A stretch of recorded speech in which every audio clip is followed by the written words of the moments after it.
महाराज, शनिवार के दिन अगर शिव की आराधना करी जाए, शनिवार के दिन अगर शंकर को जल चढ़ाया जाए तो जिंदगी में व्यक्ति की कभी अकाल मृत्यु नहीं होती। महाराज, सुबह उठने के बाद घर की सफाई ना करती हो, दिन में पलंग पर सोती हो, रात्रि भर बर्तन झूठे जिसके घर में पड़े रहते हो, उस घर में तुम अपनी धर्म पत्नी को दरिद्रता को लेकर प्रवेश कर जाइए। जहां नारी दिन में सोती हो, जहां रात भर के बर्तन झूठे रखे रहते हो, उसके घर में तुम प्रवेश कर जाओ। महाराज, और स्थान तो कहा जहां इमली का पेड़ हो, पीपल का वृक्ष हो, बड़ का पेड़ हो, कांटेदार पौधे जिसके घर में लगे हों, उस घर में तुम प्रवेश। अब दुसाहा मुनि और दुर्वासा जी की तो बात चल रही है, इतने में भगवान नारायण और लक्ष्मी का विवाह हो गया था। तो नारायण लक्ष्मी जी नारायण से बोली, अपने विवाह को आज 15 दिन हो गए, मेरी बहन के विवाह को 20 दिन हो गए, अपन मिलने नहीं गए, एक बार चलो ना मिलने। भगवान बोले चल चलते, और भगवान नारायण सीधे उस ज्येष्ठा से मिलने के लिए, दरिद्रता से मिलने के लिए चल दिए। अब दरिद्रता से मिलने के लिए जैसे ही पहुंचे तो दरिद्रता कहां बैठी हुई थी? पीपल के पेड़ के नीचे। पीपल के पेड़ के नीचे दरिद्रता बैठी और वहीं पर पहुंचे। अब आप किसी से मिलने जाओगे तो क्या लेकर जाओगे? अरे बोलो तो क्या ले जाओगे? डंडा की मिठाई? डंडे लेकर जाओगे कि मिठाई लेकर जाओगे?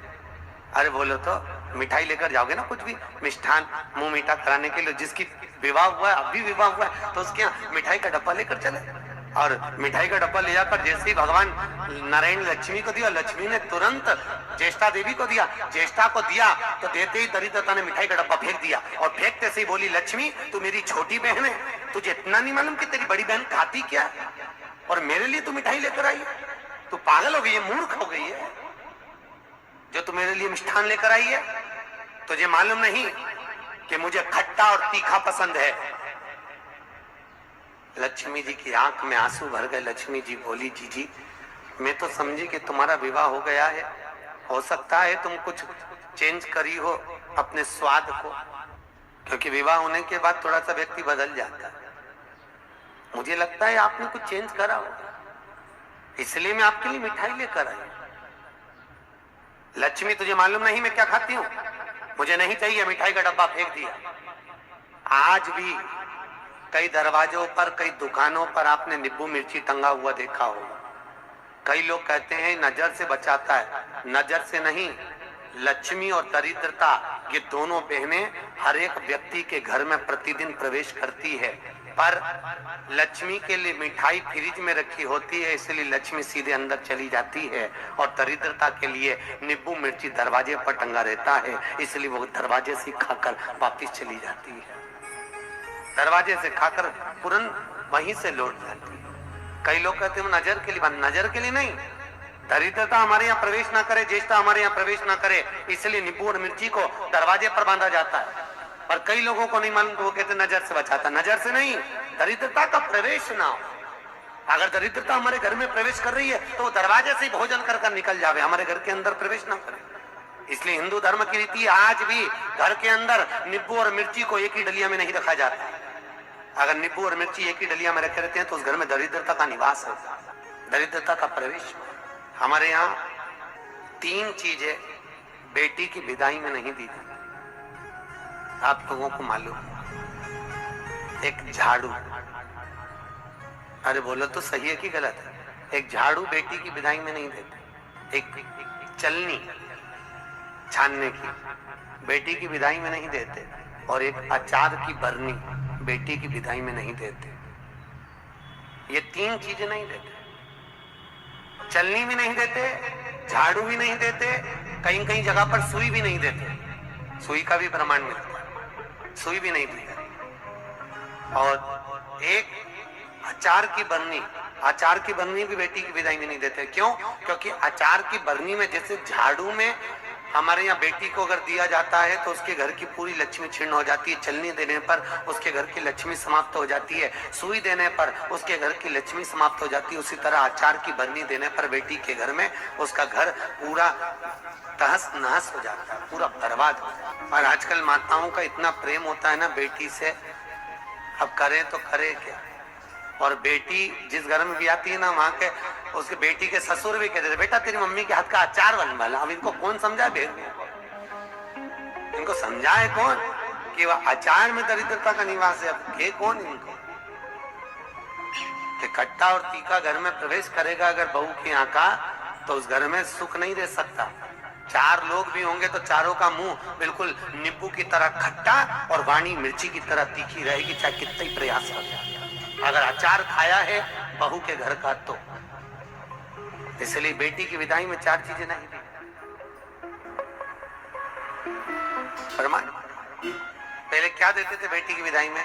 बड़ी, पापड़, खाजा, सफेद पूड़ी मैदा की दलिया में रख के बेटी की विदाई में देते थे। क्यों?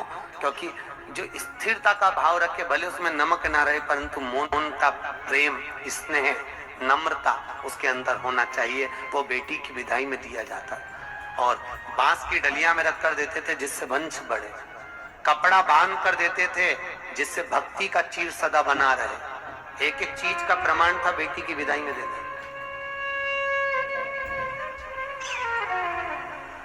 अब आज के जमाने में लोग तो जाने नहीं, बस जो आ जाए आन दो आन दो आन दो आन दो, और आ तो गया फिर पचान दो, फिर अब पचाओ। बहुत कठिन है। खाना सरल है पर पचाना कठिन है, बहुत कठिन। सरलता नहीं। बोलो राधे। बहुत कठिन था। तो ये दरिद्रता देवी को ज्येष्ठा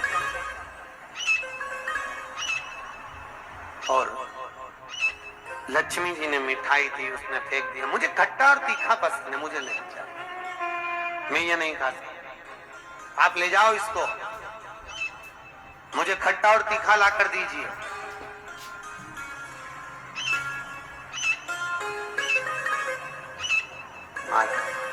मुझे खट्टा और तीखा चाहिए।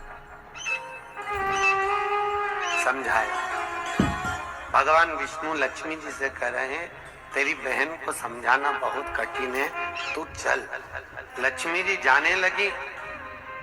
इतने में लक्ष्मी जी ने भगवान नारायण से विनती करी, नारायण ये मेरी बहन दरिद्रता बेटी है पीपल के पेड़ के नीचे, और पीपल के वृक्ष के नीचे मेरी बहन बैठी हुई है। इस पीपल के वृक्ष के नीचे तो ना जाने कितने कितने लोग पूजन करने के लिए आएंगे, ना जाने कितने कितने लोग पूजन करने के लिए पहुंचेंगे, और ये दरिद्रता यहाँ बैठी रहेगी तो दुनिया के लोगों के साथ में तो ये दरिद्रता पीछे पीछे उनके घर चली जाएगी। फिर दुनिया के लोग पीपल के वृक्ष की पूजन नहीं कर पाएंगे। और पद्म पुराण के अंदर लिखा है कि पीपल के वृक्ष के नीचे 52,000 ब्राह्मणों का वासा होता है। फिर पीपल के वृक्ष का प्रमाण क्या?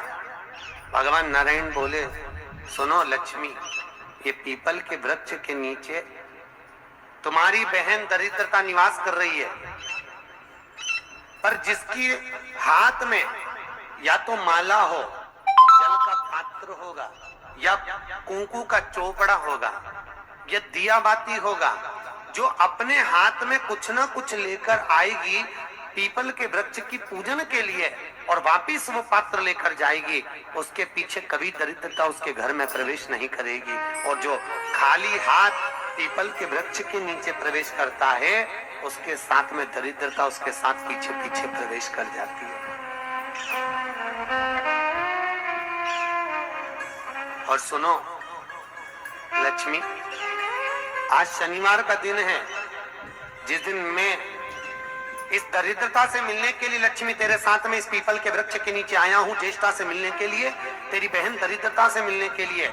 शनिवार के दिन अगर कोई भूल से भी इस पीपल के वृक्ष के नीचे आकर नमन करेगा, प्रणाम करेगा, पूजन करेगा, पाठ करेगा, उसको सर्व सुख की अनुभूति प्राप्त हो जाएगी। इसलिए शनिवार का प्रमाण कहा गया। शनिवार की प्रधानता की। और महाराज, एक रविवार का दिन ऐसा होता है जिस दिन दरिद्रता ने मांगा है अपने सुख के लिए। दरिद्रता देवी कह रही है, महाराज अगर 7 दिन आपके हैं तो एक दिन मुझे दिया जाए मेरे सुख के लिए। दरिद्रता देवी, तो रविवार के दिन इस पीपल के वृक्ष के नीचे ज्येष्ठा तेरी प्रखरता के साथ में तू दुसाह मुनि के साथ इसमें निवास करेगी। केवल हिंदू धर्म में एक ही दिन है जिस दिन पीपल के वृक्ष को उखाड़ा जा सकता है, और वो रविवार का दिन होता है। कौन से दिन? रविवार। शनिवार, मंगल, सोमवार, बुधवार कभी भी आप पीपल के पेड़ को अगर दीवार पे से उखाड़ोगे तो वो पीपल वापस लग जाएगा। पर रविवार के दिन अगर चावल पटक कर पीपल के पेड़ के उखाड़ दोगे तो वहां पर दूसरा पीपल कभी नहीं लग सकता। दूसरी बार लगेगा ही नहीं, चाहे वो दीवार पर क्यों। कई लोग दीवार पे से पीपल जब हेरते हैं तो वहां पर केवल चावल पटक दो और रविवार के दिन उसको निकाल दो। एक दिन रविवार का दिन ऐसा होता है जिस दिन दरिद्रता अपने पूर्ण प्रभाव में रहती है। संडे के दिन, रविवार के दिन, रविवार का। इसलिए हमारे यहाँ रविवार की महत्वता का भी प्रमाण हमारे यहाँ शास्त्र कहता है। शनिवार को पीपल के पत्ते लाए जाते हैं, और जो व्यक्ति ज्यादा बीमार रहता है उसको रविवार के दिन पीपल के पत्ते की पत्तल बनाकर उसको भोजन कराकर पत्तल को चौराहे पर पटक दिया जाता है, तो वो व्यक्ति बीमारी से छूट जाता है, उसको फिर बीमारी नहीं रहती, रोग मुक्त। जो बहुत ज्यादा बीमार रहता है इसलिए शनिवार को पत्ते लाकर रविवार को भोजन कराते पीपल के पत्ते। पद्म पुराण में उसका व्याख्यान है। पीपल के पत्ते का प्रमाणित, पीपल के वृक्ष, दरिद्रता का निवास हुआ है। तो पूर्णता का भाव कहां प्रकट करा? तो भागवत कहती है मनुष्य की पूर्णता कहां है? तो मनुष्य की पूर्णता है भगवान के भजन में, भगवान की कथा में, भगवत तात्विक सुख के अंतर्गत भगवान की पूर्णता मानी। पूर्णता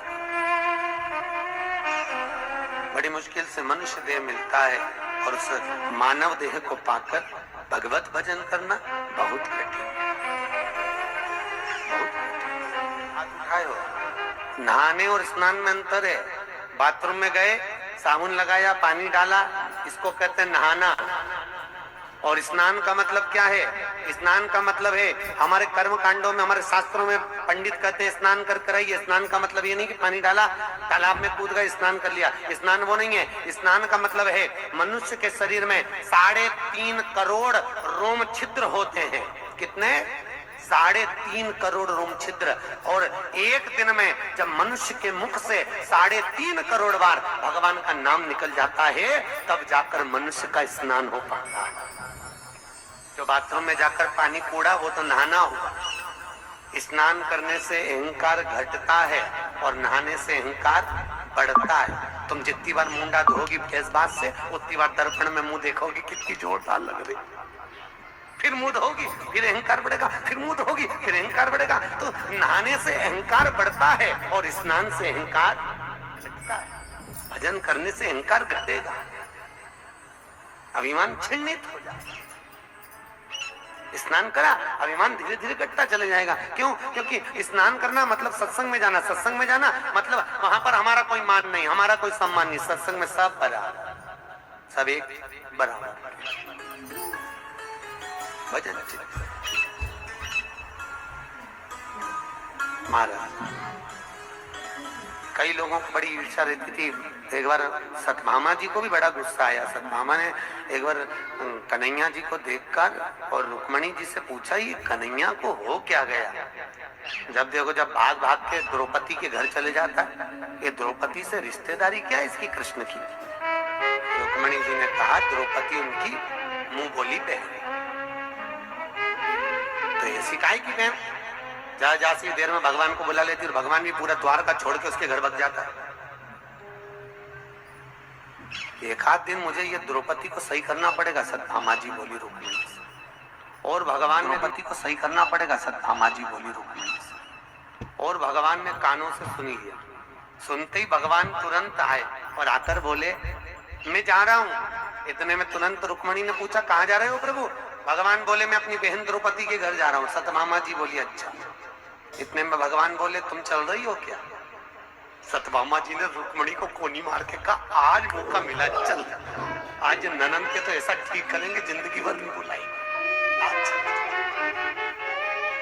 और सत्यभामा जी तुरंत कहती है हाँ प्रभु हम चल रहे। रुक्मिणी जी बोली हम भी चल रहे। दोनों चल दी। पहुंची, द्रौपदी केश पा रही थी, बाल ऊंच रही थी, कंघे से बाल सवार रही थी। भगवान ने पूछा द्रौपदी जी क्या कर रही हो? द्रौपदी बोली भैया बाल सवार रही हूँ। इतने में भगवान बोले तू काहे को बाल सवार रही? तेरी दो भाग भी आई ये सवार।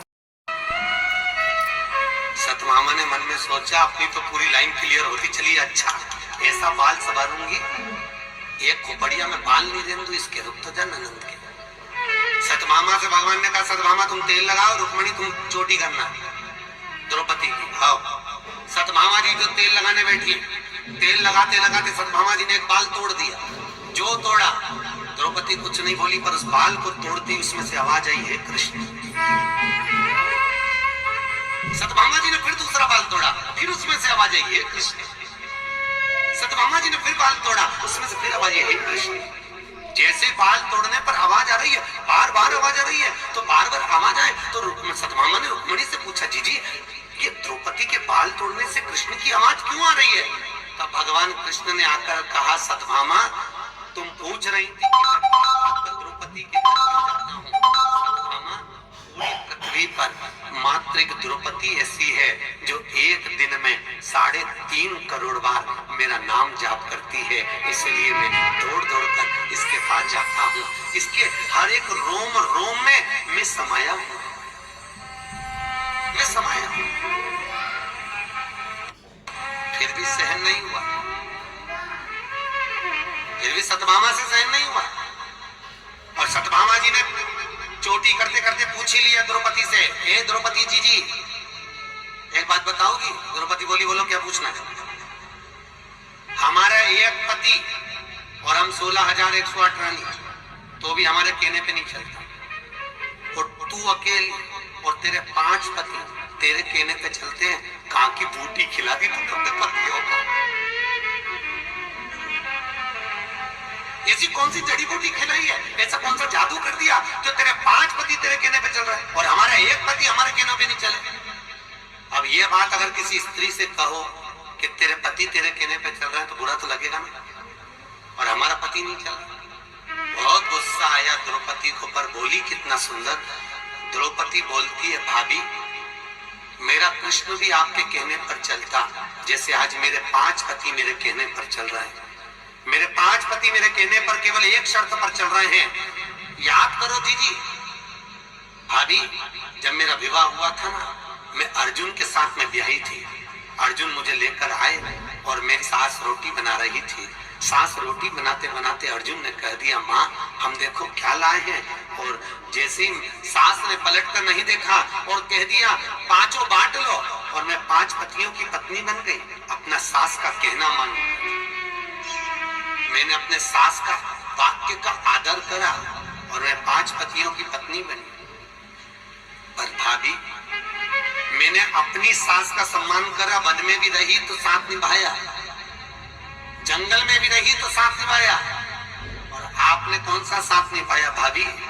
तुम 16,108 रानियां थी और तुम्हारे सास ससुर देवकी और वसुदेव द्वारका में मिलने के लिए आए थे।